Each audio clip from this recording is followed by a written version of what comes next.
What's up, solo sportsters? Do you possibly have a tennis elbow or any other type of injury, and you are curious as to how your equipment plays a role in that pain or that recovery? In this video, we're going to break down everything you need to know equipment and how you can avoid certain things for tennis elbow and what you need to look for.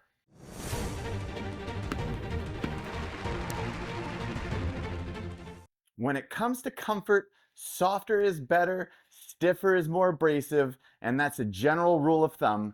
But the tough news is that most players don't realize that stiff flex or that soft comfort can come from three different categories. And those categories are the flex and stiffness of the racket, how it bends, the tension at which you string your racket, how tight or loose you're requesting your restrings, and finally, the string itself has a stiffness rating that has to be incorporated. So when you put all three of those categories together, you're going to get an overall play and performance that could be great for the body or damaging.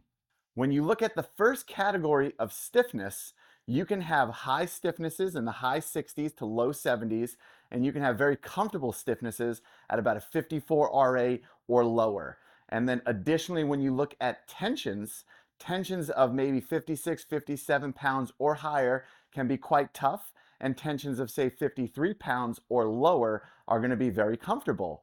And finally, you're going to have stiffness ratings on the strings. So if you use those tough polyesters that have high stiffness ratings, it's going to be tough on the body. And if you use soft multi-filaments and synthetics, it's going to be comfortable on the body.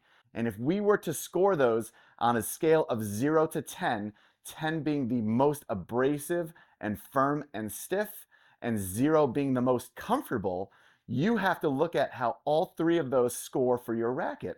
So you might have a soft racket that scores, say, a 5, but then a stiff string at a 9 and a stiff tension at a 9. And overall, that's going to play as a 7 or 8 out of 10, and that's going to be tough at the body. So you can pick one of those categories to decrease and lower and soften up so you're still getting that same performance without having the pain to the body.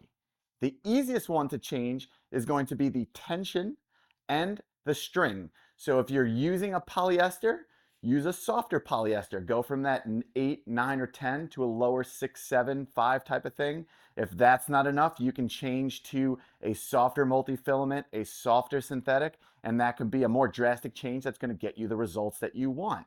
If you want to keep your string and your tension is too high, you're at 58, 59 pounds, drop it 10%, drop it 20%. See how that affects your body without changing too much of the performance.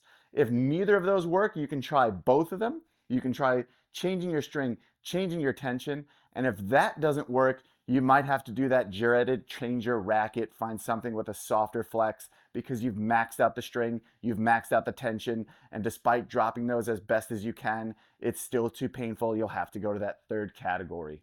So do keep in mind you have three ways to control your equipment. You have three ways to make sure it's comfortable for your body so you're not creating any tennis elbow, any shoulder pain, any wrist pain, whatever might be hurting from your equipment, and then find that perfect balance of what works for you. If you have any questions as to what might be right or wrong with your equipment, hit us in those comments below. We love answering them. We'll help you on your journey to finding some pain-free results that you want. And we're going to suggest some other videos for you right now.